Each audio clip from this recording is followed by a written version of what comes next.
कहानी सुने। उन्वान करीम टोपी वाला। करीम टोपियों का सौदागर था।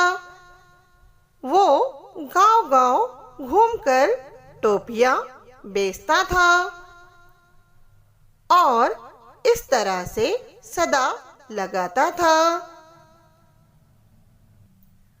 टोपी वाला टोपी लाया, चुन्नू जी का मन ललचाया।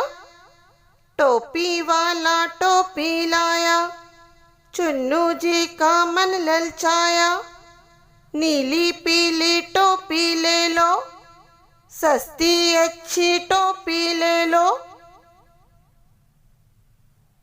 एक दिन चलते चलते वो थक गया, दरख्त के साए में बैठ गया।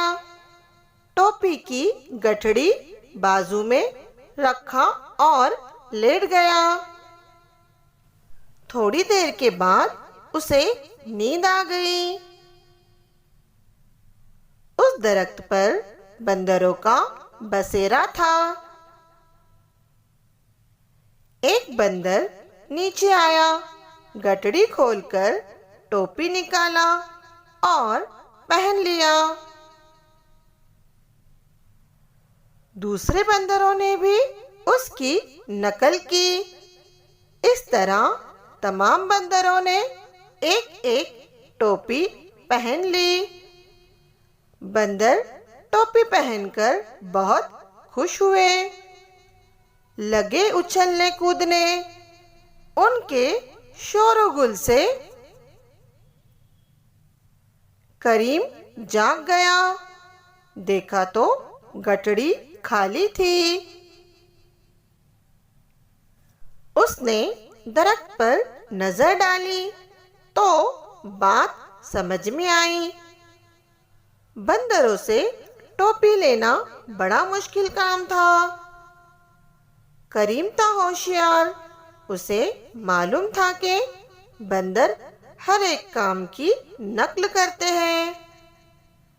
अगर कोई उसे पत्थर से मारे तो बंदर दरख्त के फल तोड़कर उसको मारने की नकल करते हैं। अब करीम ने अपने सर से टोपी उतारी और जमीन पर फेंक दी। बंदरों ने भी इसकी नकल की और अपनी अपनी टोपियां उतारकर जमीन पर फेंक दी। करीम ने जल्दी जल्दी टोपियां जमा की और वहां से चल दिया।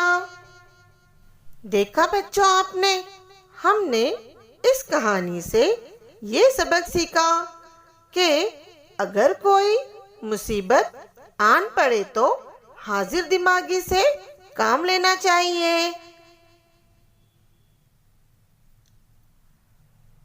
शुक्रिया।